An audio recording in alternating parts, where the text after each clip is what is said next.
Focus to vibrate kung ano yung gusto mong mangyari sa'yo. If you want an abundance, dapat ikaw mismo magsisimula sa yung abundant mentality na dapat you need to be happy on everything na nangyayari sa'yo.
Hello, my dad's followers.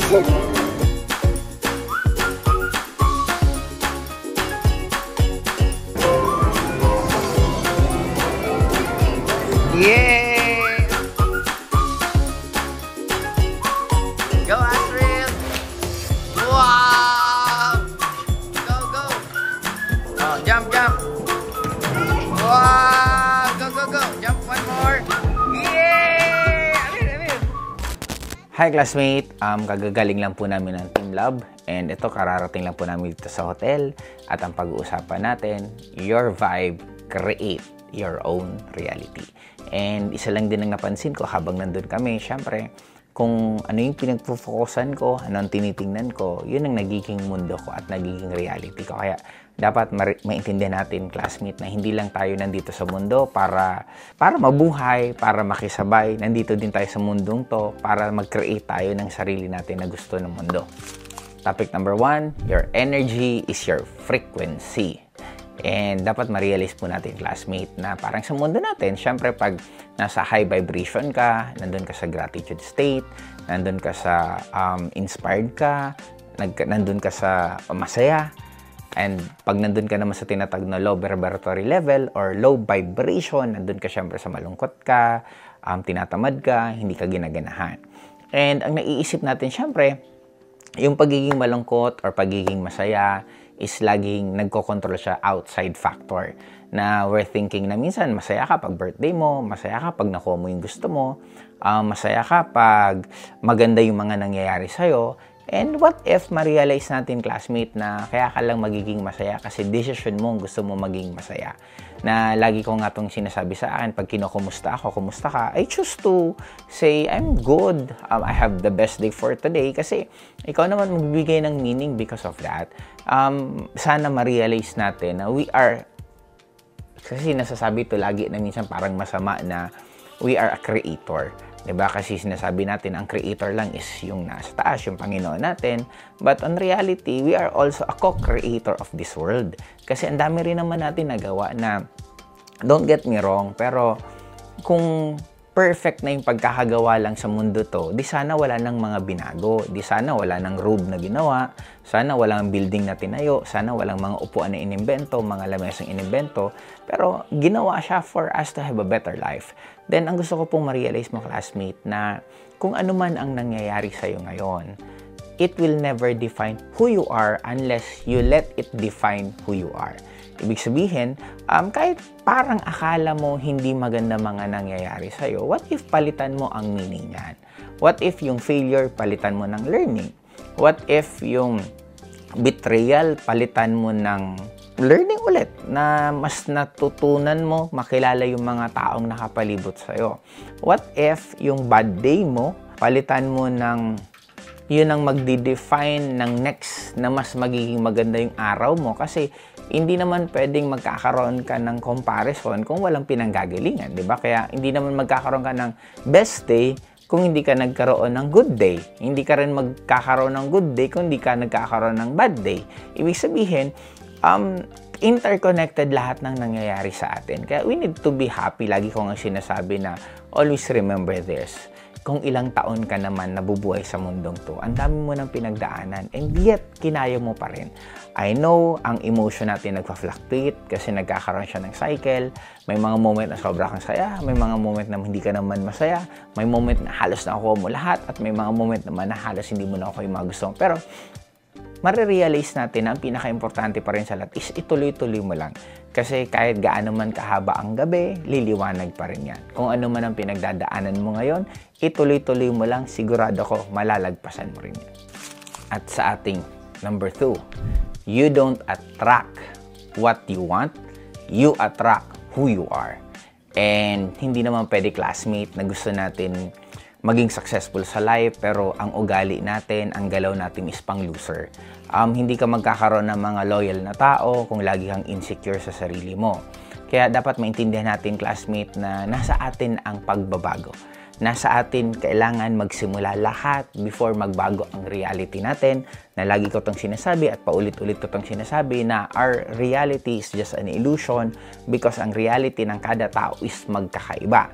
For the longest time na nabuhay ka na sa Pilipinas, marami kang maririnig na bagsak ng ekonomiya ng Pilipinas, mahirap na umasenso dito, pero kung mapapansin mo, every year naman naririnig natin yan. Pero may mga ibang tao din na still, umaasenso pa rin sila in spite kung ano man nangyayari sa atin right now. Kaya para sa akin, focus sa sarili mo, focus to vibrate kung ano yung gusto mong mangyari sa'yo.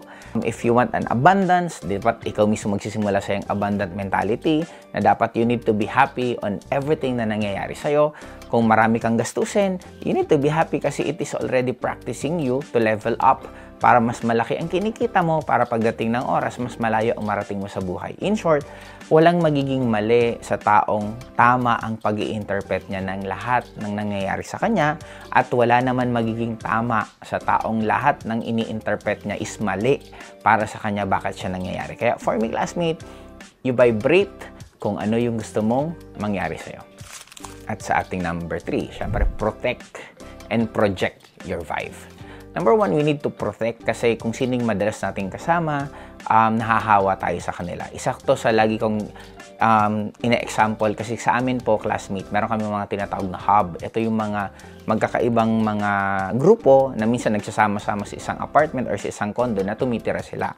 Ngayon, napapansin ko, may mga babae na papasok sa isang condo or sa isang apartment na magkakaiba yung dalaw nila. May iba first week, may iba second week, may iba third week, iba fourth week. Pero habang tumatagal na magkakasama sila, nagiging malalapit na yung mga dalaw nila. In short, parang nagkakaroon sila ng example, parang halos lahat nagiging third week na lang. Now, ang definition nun, meron tinatawag tayong mirror neurons, na kung sino yung pinakalagi mong kasama, mahahawaan ka talaga nila, gustuhin mo man or hindi. Kaya, therefore, ito din ang sagot na bakit pag meron mag-boyfriend or magkarelasyon na lagi sila magkasama halos araw-araw, nagiging magkamukha na sila. And kasi kinokopya ng neurons natin yung lagi natin kasama. In short, if you want your life to change, sad to say, classmate, kailangan mo talaga magbago ng surroundings, magbago ng circle of friends, magbago ng ultimo kinakain, ultimo binabasa mo, ultimo pinapanood, pinapakinggan mo. You need to change all of that. Na yun ang isa sa sagot bakit ang daming tao na they want to change pero parang walang nangyayaring pagbabago sa kanila. It's simply because sila mismo ang hindi nagbabago. You can never change with the same people, with the same books, with the same pinapanood mo na gusto mong magbago ka pero sila pa rin ang ginagawa mo, sila pa rin pinupuntahan mo, sila pa rin binabasa. It doesn't happen that way. Yun din ang isang sa reason bakit kami, even ako, actually, if you're going to ask me, mas gusto ko nasa Pilipinas lang, mas gusto ko lang talaga magtrabaho. But gusto ko rin na mag-travel kasi alam ko dun mas nag-expand ang consciousness ko, katulad dun sa Team Lab nung napunta ako na napakaganda, actually nostalgic for me kasi parang, alam mo yung parang nakita mo na yung mga ganun na scenario for so long na parang nire-remind ka lang ulit. Then for me, yun din ang isa sa reason sa akin na right now being one of the owner ng Ascendra at nandun ako sa kasagsagan na sipagan talaga ulit kasi it's just normal once ang isang company nagsisimula talaga magsisipagan ng sobra-sobra. Kaya may mga ginagawa ako before nung nagsisimula ako sa pag-network na ginagawa ko ulit right now kasi doon naman yun ang ginawa ko bakit lumaki ng sobra network ko. And right now, I'm very excited for the next na mangyayari din sa amin sa Ascendra kasi ngayon pa lang actually tawag ko doon done deal na eh. Kung lalaki ba kami? Of course, lalaki kami ng sobra-sobra. Marami bang kikita sa amin? Of course, kasi nakita ko na to eh. Nakita ko na to ng maraming beses ng paulit-ulit na nagawa ko noon.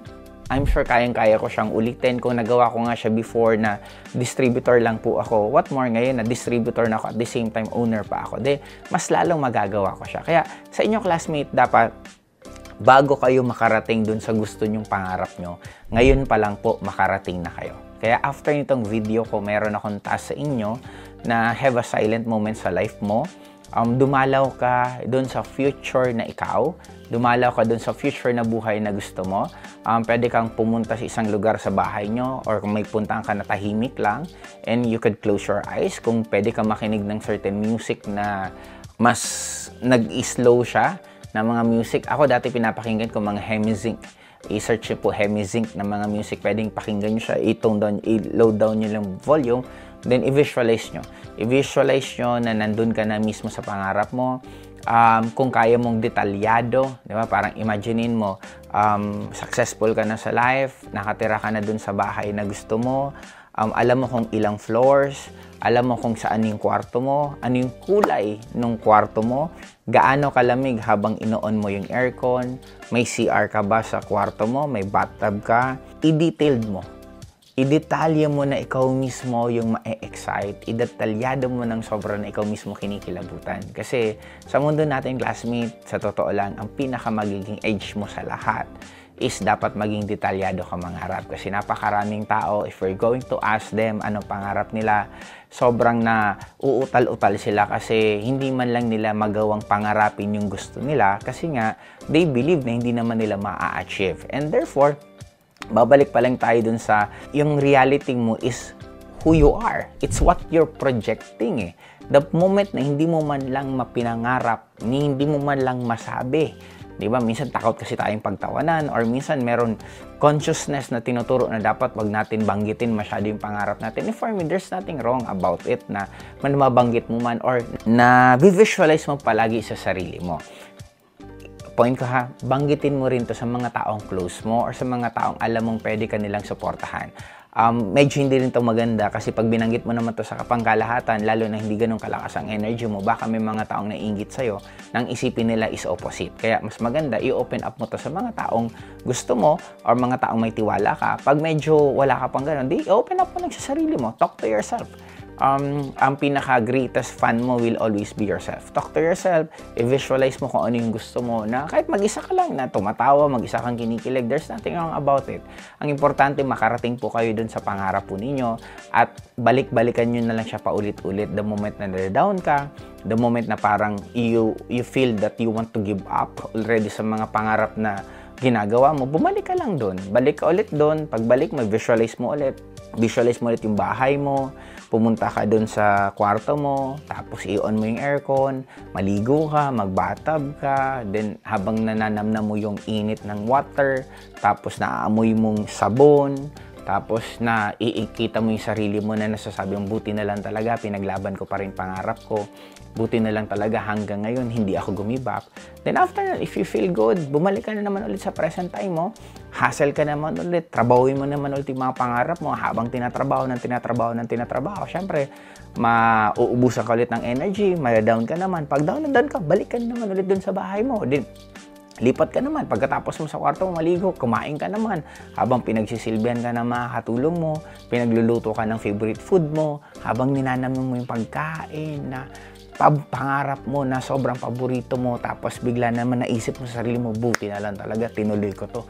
Yung panahon na gustong-gusto ko ng gumibap, buti sinabi ko sa sarili ko na sige, isa pang subok. Habang ninanamnam mo yon at kumakain ka, tapos kumain ka ng dessert, pinaka-favorite mong dessert, habang ang taas naman ng energy mo, balik ka na naman doon. Balik ka sa present moment mo, hassle ka na naman, hassle ka naman. Ito lang masisigurado ko, classmate. Yan lang formulang gagawin mo. Pupusta ko po lahat. Darating ang time, makukuha mo talaga lahat ng gusto mo sa buhay mo. Kaya para sa akin, ngayon pa lang, kino-congratulate na kita. At ngayon pa lang, na-visualize ko, na babalikan mo tong videong to at magpapasalamat ka na buti na lang, napanood mo tong videong to at kung hindi, baka hindi nagbago buhay mo. Kaya para sa akin, classmate, I'm very excited for the story na mangyayari sa'yo. Kita-kits ulit tayo sa susunod na vlog ko.